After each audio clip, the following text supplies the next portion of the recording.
It's Wednesdays with Wade. San Antonio Brahmas head coach Wade Phillips joins the Blitz every Wednesday for an inside look at your San Antonio Brahmas. Now, here's the Blitz with Wade Phillips. It is the Blitz here on 94.1 San Antonio Sports Star. He's Joe Reinagel. I'm Jason Minix. Get right to it. Wade Phillips, head coach of the San Antonio Brahmas, joining us on the Buyers Barricades guest line. 0-2 on the season. Coach, offense is struggling, and today you've made a change at offensive coordinator. Can you take us through the decision-making process? Yeah, well, I didn't make the decision myself. A.J. Smith came in and said he wanted to move on, and for personal reasons, and so that's where it left us. So we had to make some quick changes and get ready for today's practice and so forth. So it basically his decision, or it was his decision. So, Coach, who is going to be the play caller from now on? Have you made that decision yet? Yeah, Peyton Pardee is going to take over the OC, and Jesse Thompson, our running back coach, will take the special teams. Both of them have been in those areas before. So, of course, Peyton, coaches the wide receivers, which is obviously a big part of the passing game. You know, the connections with the Oilers and Jack Pardee and seeing Peyton get that is pretty cool. Back to AJ, because I saw some tweets, so I'm glad you clarified his decision or for personal reasons.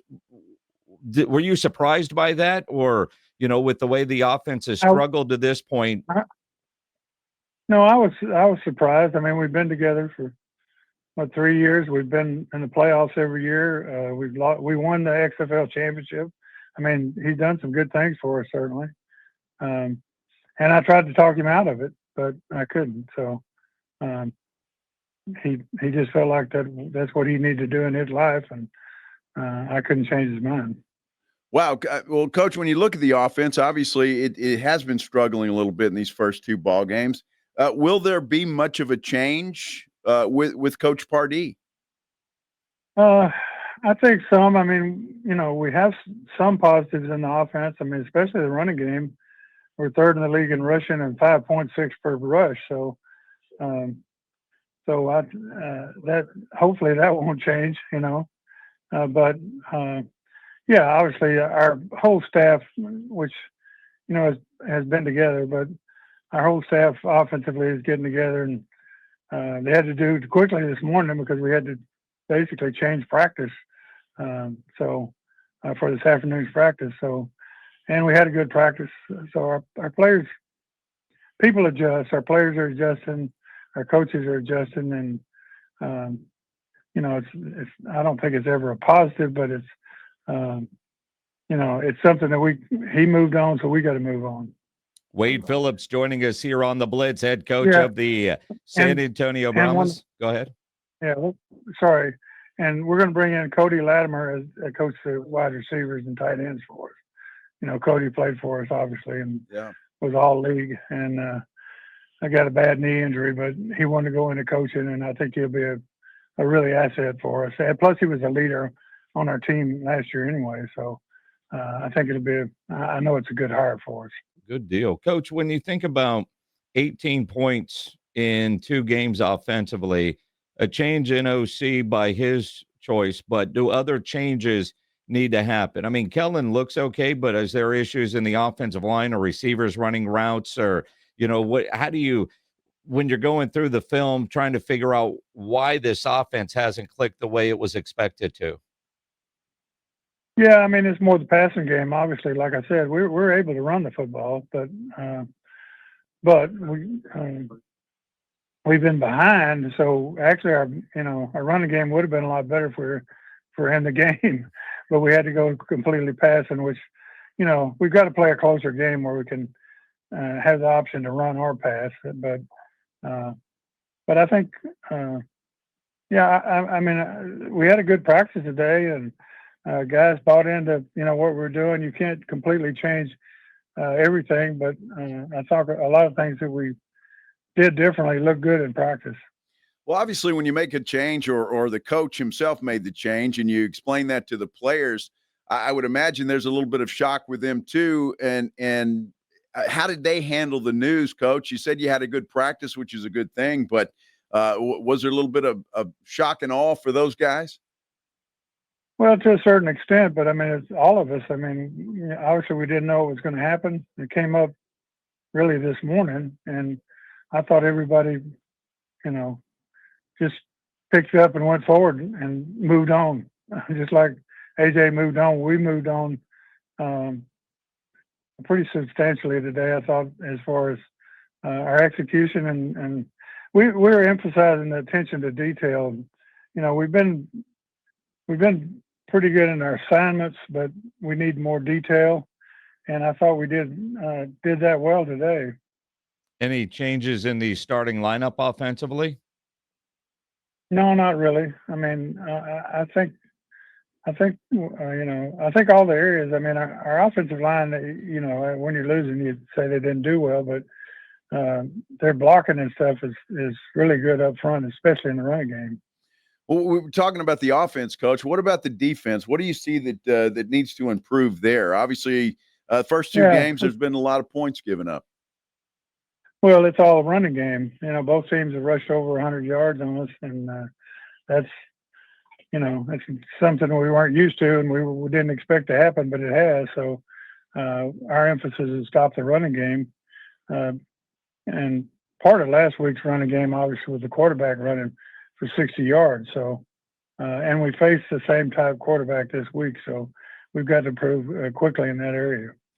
Coach, being the defensive genius that you've made your career as, you're 59 points allowed through 2 games. Do you just watch the film and shake your head and going, is it look easy is not the right word, but does it seem fixable from your seat? Yeah, I cry a lot, but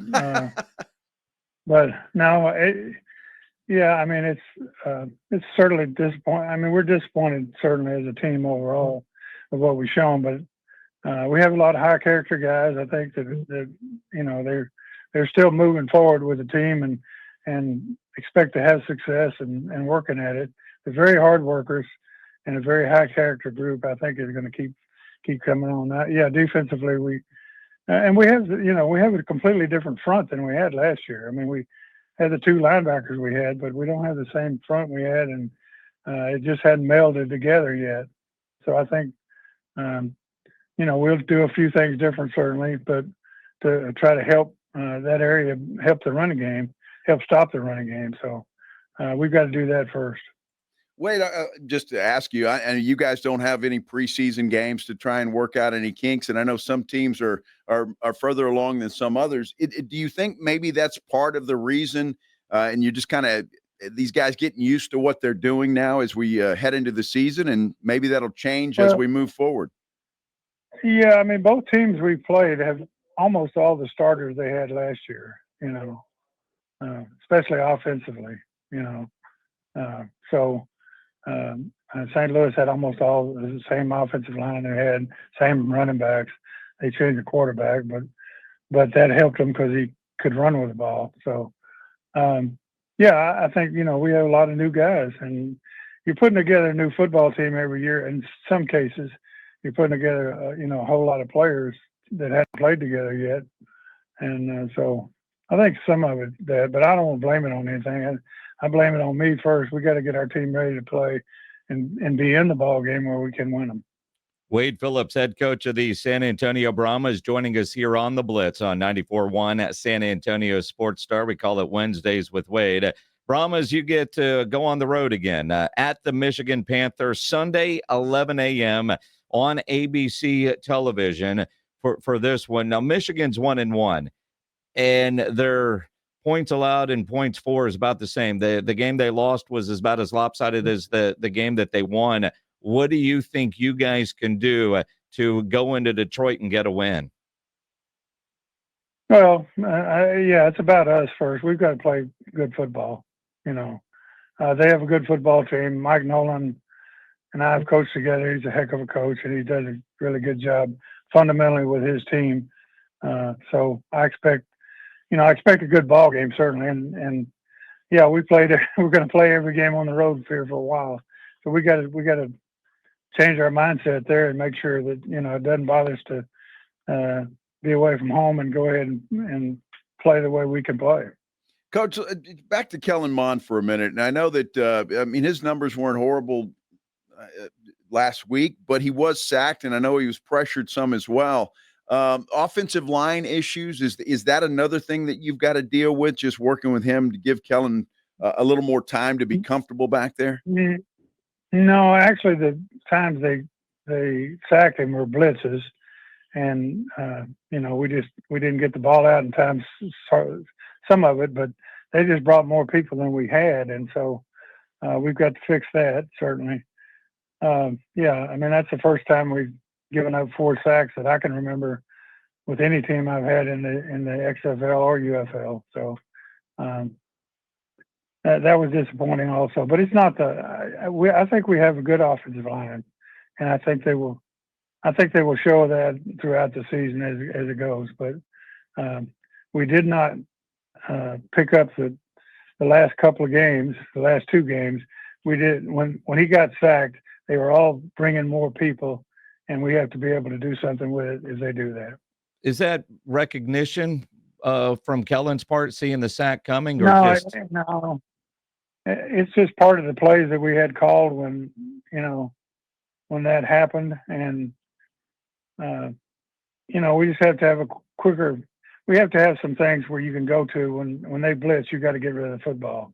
He didn't have any outlets to start with, and that really caused the problem.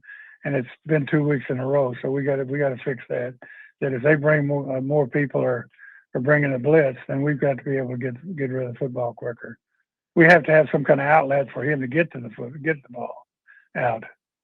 Well, Coach, you know what I mean? Sure. When you look at Kellen Mond, and when we talked to him before the season began, he admitted, and it's well known, he hasn't played a lot of football. Are you seeing the improvement you want to see out of Kellen through the first 2 games? Yeah, I mean, I'm encouraged the way his accuracy when he throws the football. I'm encouraged with that, and his poise in the pocket, and will stand in the pocket, even though he had to gave up sacks. But he stands tall in the pocket, and with a lot of poise. That's encouraging to me, and his accuracy. I think he, when things are right for him, his accuracy is very good. When you named him the starter, you said one of the things that he offers is the ability to run, and we really haven't seen him run it a ton over the first couple of weeks. Just 3 carries for 19 yards in last week's game against St. Louis. With the new play caller in Peyton Pardee, is that something that, as the head coach, you'd say, Peyton, the guy's got wheels, we need to use him a little bit more? Yeah, don't tell the Panthers, but yeah, he's going. We got to get him to run. He is very fast. He's an excellent athlete, and he's very fast, and we haven't been able to utilize that. And I think, that's the modern quarterback in the league, or the NFL. I mean, is his type. They can run with the football also. So his runs have only been scrambles. He hadn't run a running play basically, where he's run the ball. So, but we got to give him the option to do that. Well, I would think that with the change in OC, that even Michigan might have a little bit of trouble figuring out what you guys are going to do. Could be an element of surprise, Coach, when you go up to Michigan. Yeah, I'm thinking about running the Houston Veer, so they may not be ready for that. Hey, well, if it works, why not? Now, Coach Wade Phillips, right. I know you love it when TV guys question you. Radio guys are okay, but TV guys, they were saying in the radio guys are my favorite. There you go. There you go. Now, watching the broadcast against St. Louis, the TV guys were quick to point out that there wasn't a lot of pre-snap motion from the Brahmas offense and that you needed that. Is that something you would agree with, even though it's coming from a TV guy? No, they don't know what they're talking about. They don't, I mean, you look at every NFL team and you look at the top offenses and they're not motioning pre-snap. I mean, that's, I think it's good at times and people, what you do motion for is to determine whether they're playing man or zone, basically. That's what you do it for. And, when we come out, depending on the team you're playing, but some teams you can recognize whether they're in zone or man without having to run the motion. So, it's, that to me, that's people that don't know football would say something like that. Well, wait, I don't want to bring up anything else. No offense to them, but it doesn't matter if you motion or not. You need to execute. Well, that's why I got out of TV, Wade, because I wanted to know what the hell I was talking about. That's why I did it. I don't want to bring up any more bad news, but your Houston Cougars, boy, what a Final Four they had and a hell of a game against Florida, but it came up a little short. Yeah, they did. I mean, he's done a great job there, obviously, and they've been the number one seed, 4 years in a row. Yeah. So, and I won't be surprised if they're right there again next year. So, yeah, I mean, we've got a really good program, and hopefully we'll not get over the hump of getting in the Final Four, which is great. They do it every year, but winning the final game certainly is something that we'd like to do. And, it's funny, they lost way back. They lost 5 Slamma Jamma, the last game too. So, to a Maryland team. So Valvano. So, history repeated itself a little bit. Do you reach out to Coach Sampson after something like that, text, call, and what do you say? The coaching fraternity, when you lose a game like that, do you just want to be left alone, or do you just get a bunch of messages? And what do you say to a colleague like that? Yeah, I think, I mean, I text him when they win, basically, and I know how they feel when that happens. It's same as losing the Super Bowl. I mean, I've been there, so we appreciate that. People reach out to you, but it's just it's a tough loss. Yeah, one of those you just want to go in a room and just be by yourself for a minute, I would assume, just to kind of gather yourself. Yeah, very disappointing. And obviously he was disappointed, but it was a hell of a game. I mean, my goodness. Yeah. Could have gone either way. Yeah. Well, they gave everything they had, and that's what you ask, But like I say, I think they'll be back though. I mean, he's got that program. I mean that's top level being in the Final Four every year. And I think they're there, and they'll still be there. Well, they've already landed one big transfer, and they've got a freshman from Brennan High School here in San Antonio that's the best point guard in the country coming in. So you're right. That roster is just going to get reloaded. Wade Phillips, head coach of the San Antonio Brahmas, here on the Blitz. Before we let you go, Wade, you're going to Detroit this week. You're going to beat those 1-1 Michigan Panthers, get that first win of the season. Last week we learned, even though we probably didn't need to know, that you're not overly superstitious, but you did change your underwear last week. Going 0-2 on the road, do you do anything different in preparation for this game Sunday at Detroit? Yeah, we changed a lot of things in practice. I just think you have to change your underwear. I mean, I think you have to change what you're doing just for the players. I think to realize that, hey, we're not. If you keep doing the same things over and over, you get the same results, right? So we changed a lot of things in practice that I think will help us, but I think it's something different for them that kind of revitalizes your team. Although they really worked hard today, which they always do, and that's really what I ask them to do. Well, Coach, I think a lot of people are very happy to hear that you change your underwear, so that's a good thing. That's they're happy to hear. We all do, so that's good. Yeah. Well, I hope you guys do that. I'm I'm not sure. I can promise you. The answer is yes, daily. Daily, Okay. not superstitious. Good luck this week against the Michigan Panthers, Coach. I know it's a crazy day for you. Appreciate you jumping on with us here on Wednesdays with Wade. No, I appreciate you guys. You do a hell of a job. Thank you, Coach. Don't tell anybody I said that. I won't. No, we won't. We won't make that a promo at all. I promise. Good stuff. Thank you very much. Wade Phillips, head coach of the San Antonio Brahmas, on the Buyers Barricades guest line.